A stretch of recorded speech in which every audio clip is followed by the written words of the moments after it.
I'm really happy that they all graduated. We started with 15 people. 9 of them showed up the first night, so we were down 6 already.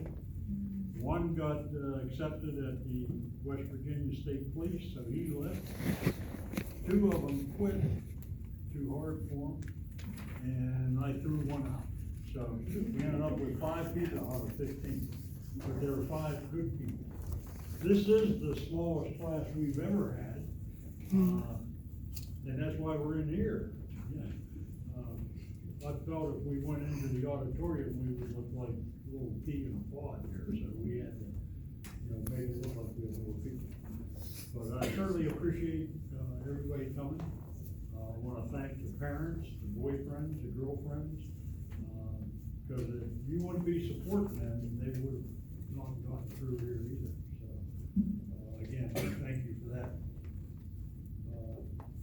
They were also guinea pigs, so to speak, because they are the first class that Johnstown had with the new curriculum. The old curriculum used to be 854 hours. This one's now 919. And they've added a few things, taken a few things out, and just trying to update it to what our society is doing today. So they learned it. Hopefully they can go out and use it. But one thing I want the class to remember is that you don't stop learning.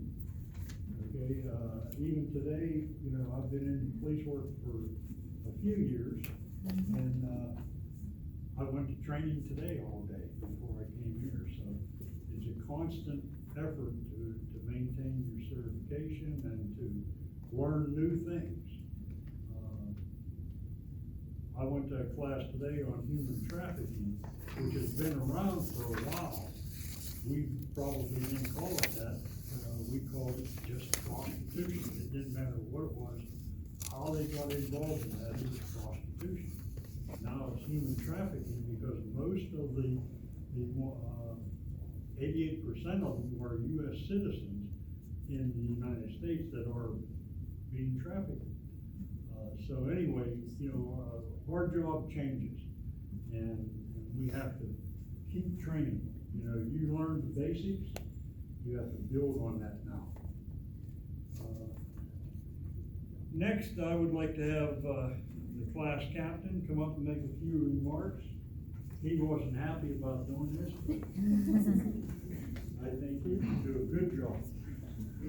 I'm Matt, I'm the class captain. We appreciate you guys all coming. It's been a long and stressful year, but we've made some good friendships.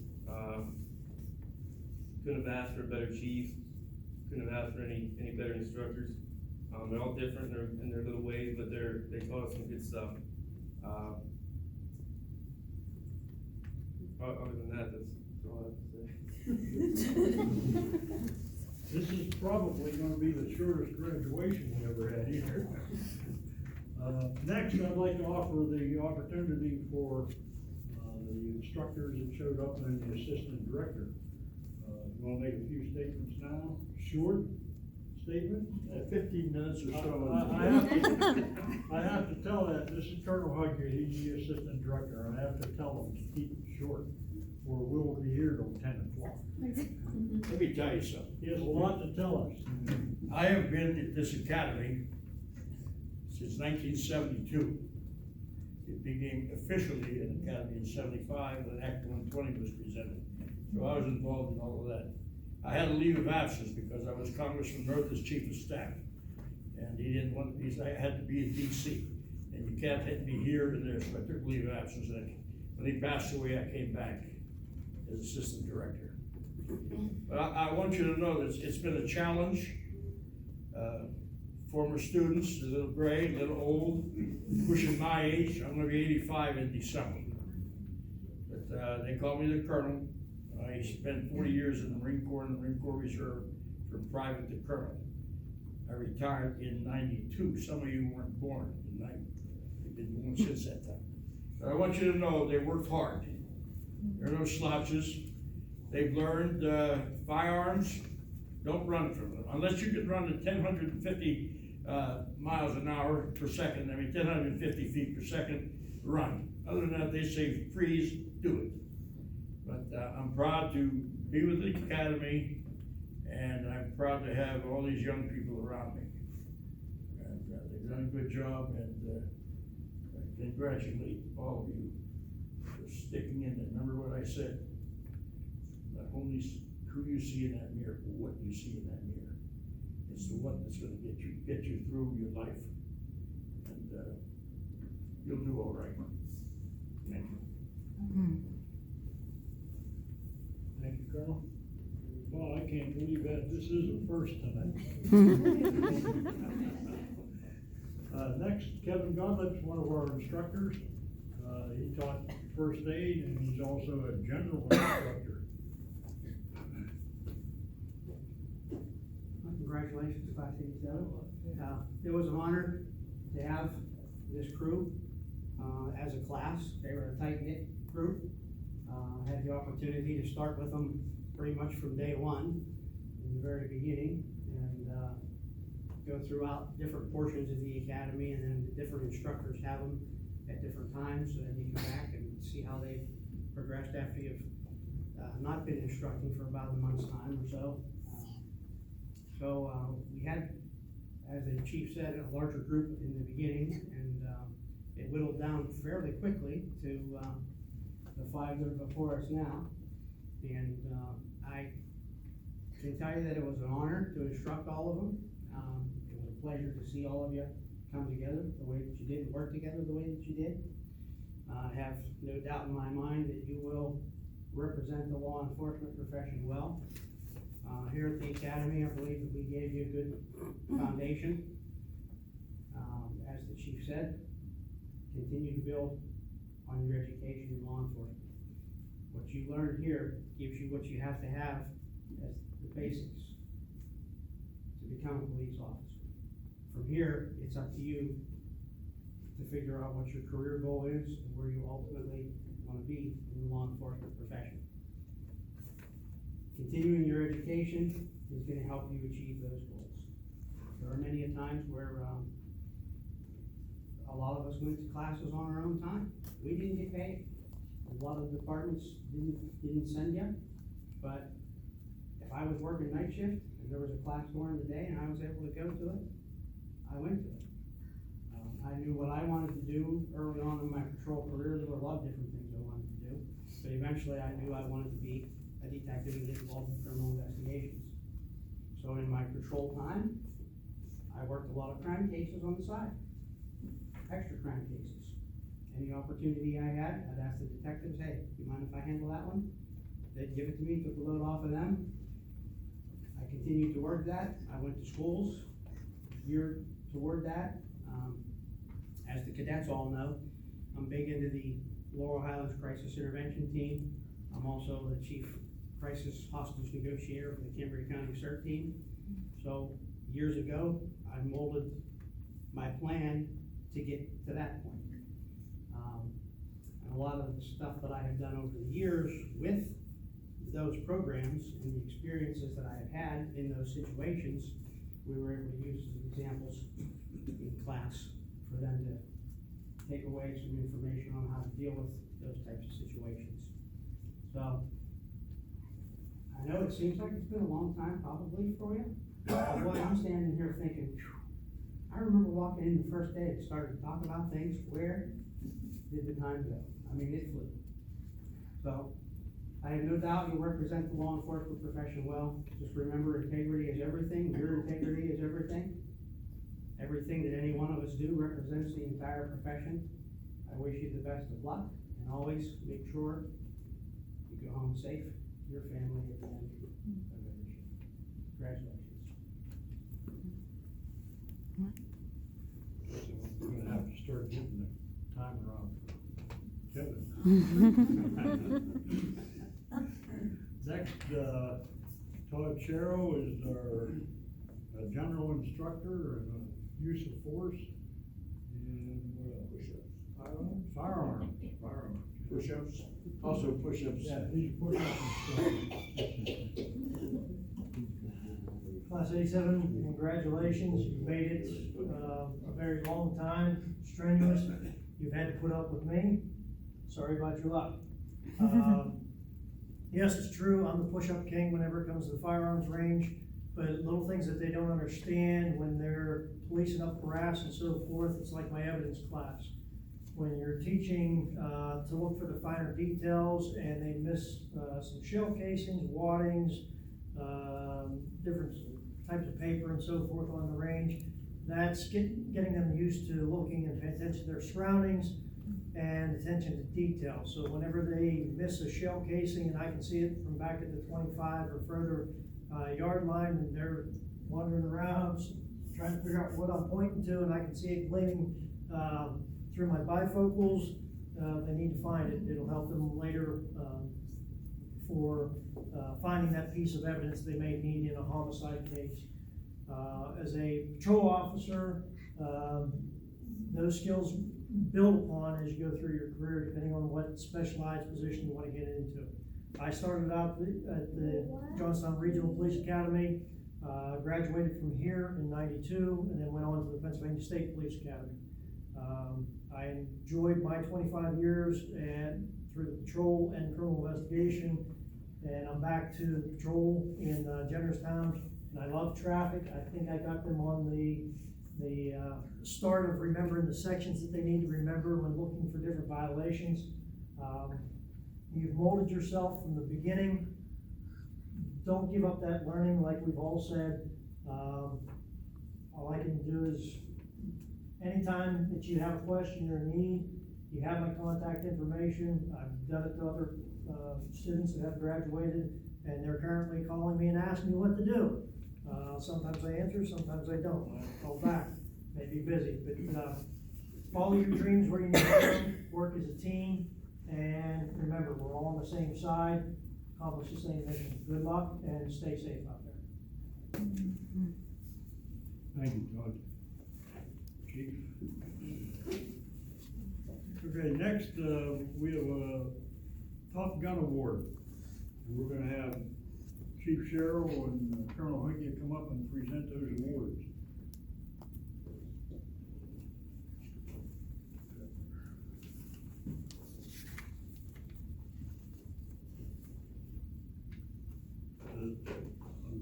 I don't want to say an unfortunate thing, but the fortunate thing is that we have 2 awards for Top Gun. They both have the same score, and I'll let the Colonel read your name. Cadet Matthew D. Fleck, front and center. Congratulations. Good shooting.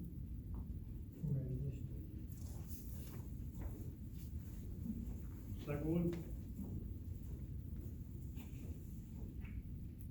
Cadet Dalton K. Geisel. Good shit, Dalton. That's a wall anchor for you. thank you.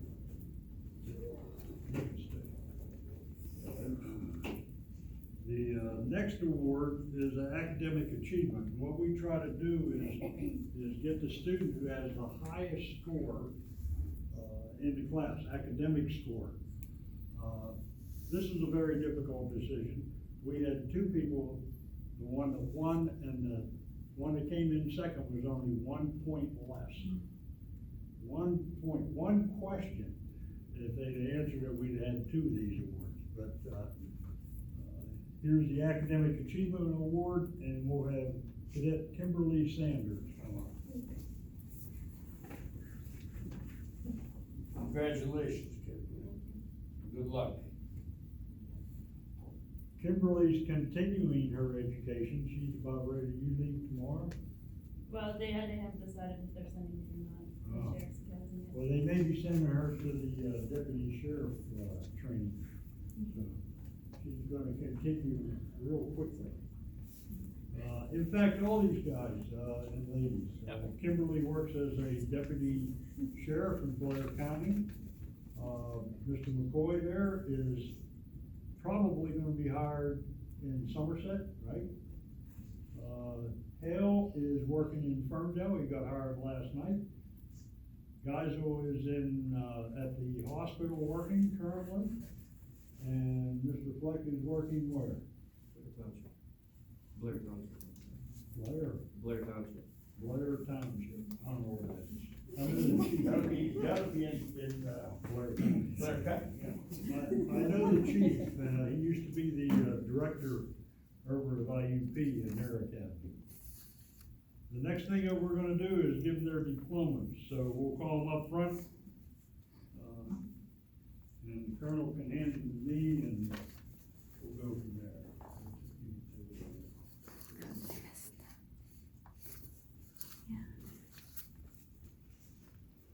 If anybody wants a picture, this is the time. Don't be afraid to stand up, take a picture, or move around where you can see. Cadet Matthew Fleck.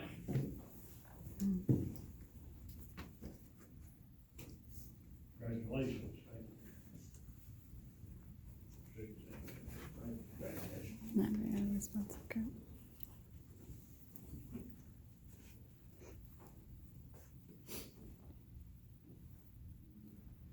Cadet Dalton Gazel.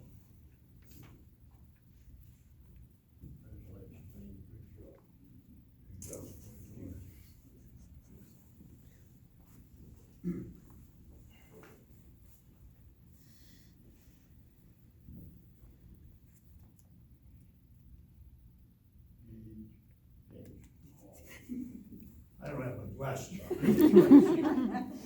Cadet Gage. Dale. Good job.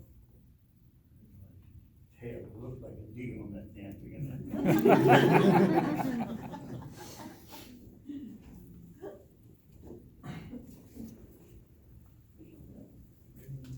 And Cadet Raymond McCoy.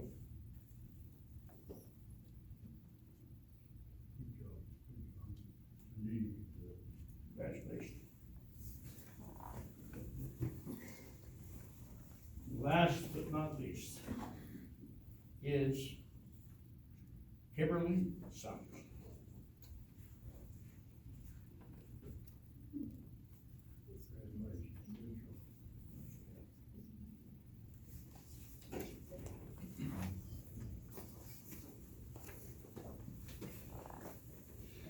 In our regular class size, that takes at least 20 minutes.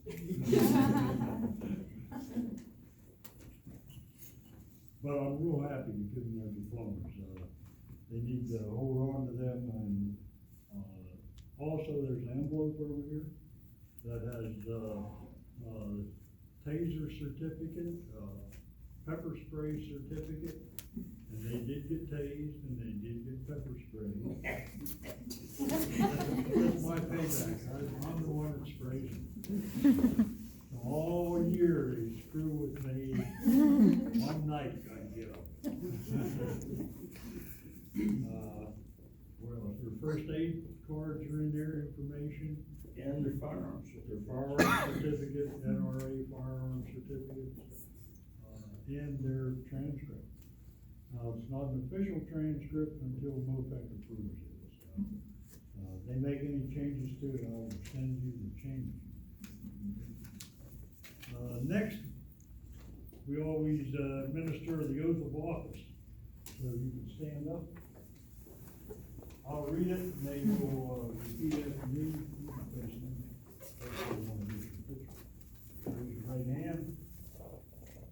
Okay. On my honor. I will never betray my badge. I will never betray my badge. My integrity. My integrity. My character. My character. Or the public trust. Or the public trust. I will always have the courage. I will always have the courage. To hold myself. To hold myself. And others accountable for our actions. And others accountable for our actions. I will always uphold the Constitution. I will always uphold the Constitution. My community. My community. And the agency I serve. And the agency I serve. So help me God. So help me God. Thank you. Okay. You can have a seat. Just some closing remarks. We do have some refreshments back there. The homemade stuff over on the left, my wife made, and I'll guarantee it's delicious. We have some punch there, make sure you drink up and eat, take some with you, there's more than enough there. Enjoy yourself, we'll all be mingling around, if you have questions, be sure to come up and ask us or ask them. They just spent the last year here with us, a year and 14 days, I was told. Somebody was counting the days and the hours and the minutes, and, that's okay, Kimberly. But anyway, I'd like to present Class 87. They're ready to go to work.